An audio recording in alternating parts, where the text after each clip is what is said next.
All right, Noko, obviously you're a giant Apex streamer, but if you don't mind giving us a little introduction as to who you are exactly. Yeah. Hi, my name's Noko, formerly known as Nokoko Puffs. But I'm a content creator. I mainly stream Apex and FPS games, but I've been dabbling into the variety world and playing pretty much anything, on far as like competitive side or just fun side. So Diablo, I'm gonna be doing Only Up pretty soon and just like random stuff like that. So it's been fun. And you're no stranger to the AT&T Annihilator Cup. You know, we welcome you back as a Thank pretty you. strong competitor this year. And dare I say, from who I've talked to and what I've seen from the list myself, you might be considered one of the favorites for this year. Ooh. What would be your response to that? I appreciate that, and I'm gonna take that as motivation to not let anybody down.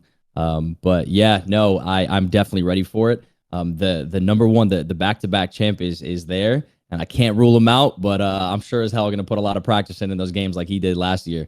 He taught me some stuff. He taught me. Yeah. Yeah, because you and Jake and Bake have had a bit of a back and forth, right? There's a rivalry there when it comes to the AT&T Cup. Oh yeah. Oh yeah. I mean, there was, a game after game, he was in training camps for like a week and a half, 2 weeks prior, 3 weeks prior. Going up to Street Fighter, he showed up with a whole controller the size of my computer, just ready to rock. And I was just like, what is this? He had a whole coaching team behind him on every game he played. But yeah, like I said, I'm prepared. I'm ready. I got my own coaches lined up. Is that true? Because I talked to Jake, and in case people don't know, Jake is he's the back-to-back champ. He takes this very seriously. I think all the competitors should, but he literally lines up coaches for every game they play to teach him, the best way to catch up to a game, even if he's unfamiliar with it. So have you mimicked that strategy and also taken on some coaches?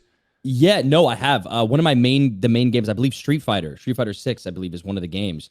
And I recently went to one of the events and I saw Void, who is he was like part of CLG, one of the best in the world when it comes to fighting games. And I mentioned this tournament. I said, I think I'm going to play Street Fighter. He looks at me and he goes, hit me up. I got you. He's like, we're doing this. So, I looked at him. I said, boy, I'm not playing around. He goes, neither am I. And I was like, there we go. I was like, that's what I need right there. So I got a world fighting coach on that. So. And I love it, dude. Like, I feel like this competition, like, it needs streamers that take it that seriously to kind of up the ante for everyone else. Because there's a lot of FPS guys who come in here and maybe just sling it around and maybe take it a bit more nonchalantly and find out real fast that some people took it a lot more seriously. Yeah. Oh, yeah. Oh, most definitely. Especially the thing that last year was, when I saw Apex, I was like, oh, man, like, I got this. And I saw that iiTzTimmy's in this. And, something I learned last year is like, you could be at the front of the pack and you could drop down to the middle of the pack very quickly because it's the rule. Like the rule set is not just based on how good you do. It's how good the teams you get placed with. It's how like I said, the Street Fighter was the kicker for me. Halo. Some of these guys that are in this tournament, they shock you.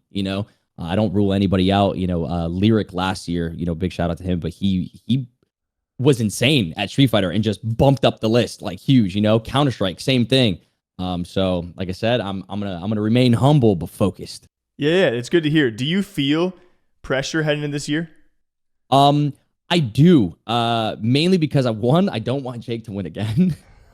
I think a lot of the competitors, I think I was talking to Slayers about it, but she was just like, he can't win again. Like this can't happen. First of all, a Just Chatting streamer winning 3 times in a row? No, it cannot happen. I am not letting it happen. Yeah, other than that, I don't want to let my community down, myself down. But I really, last year I was really close. I actually went from second to third on the last game, so it was even worse. So definitely don't want to let myself down there. Yeah, and speaking of placements, there's a lot of money on the line. Got $375,000 in the line. First place takes home $100,000. This is like life-changing money. So when you head into a competition like this, I mean, you realize that first place to second place to third place, all of this matters. A lot of money on the line. $100,000. How does that change your life?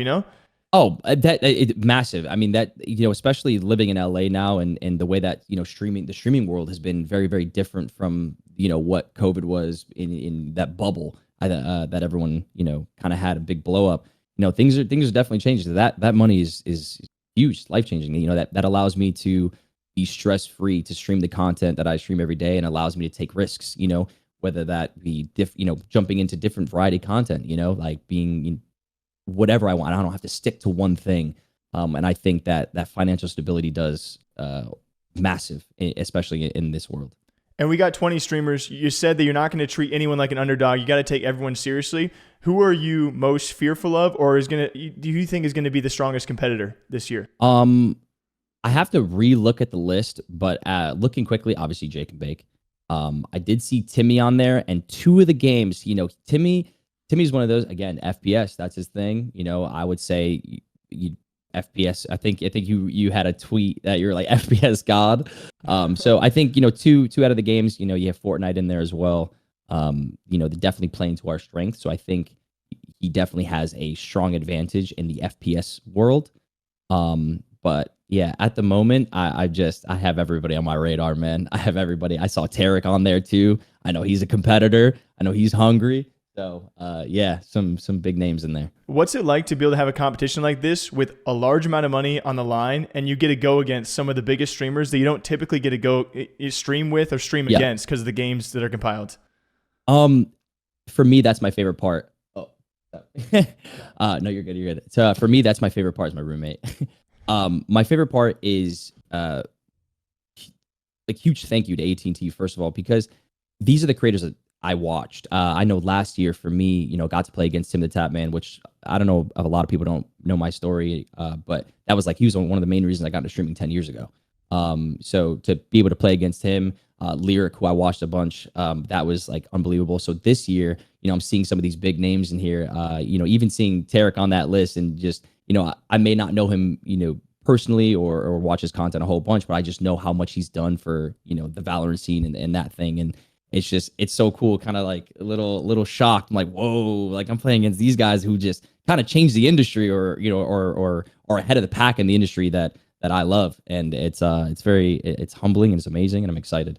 And we got a killer list of games too. I would say people have said it's a little FPS heavy for this year's round, but we got Apex, we got Fortnite, we got Street Fighter, and we got CSGO. So what game are you feeling most comfortable with? I know it's an obvious answer, but let's go besides Apex. Besides Apex, weirdly enough, Fortnite. Before Apex, I was a Fortnite streamer. I played Fortnite every day. I tried to get into tournaments. I almost qualified for like the very first online tournament. I think it was like it's like the Snow Showdown, or there was like. That sounds about right for Fortnite. Yeah, right. It's like Snow Showdown something. It was one where Psalm had a huge sword, and he was just killing everybody. It was like the first viral clip before. It was insane. But I almost qualified for that. But I grinded so much Fortnite, so I feel very, very comfortable playing Fortnite. And then obviously Counter-Strike is like the OG.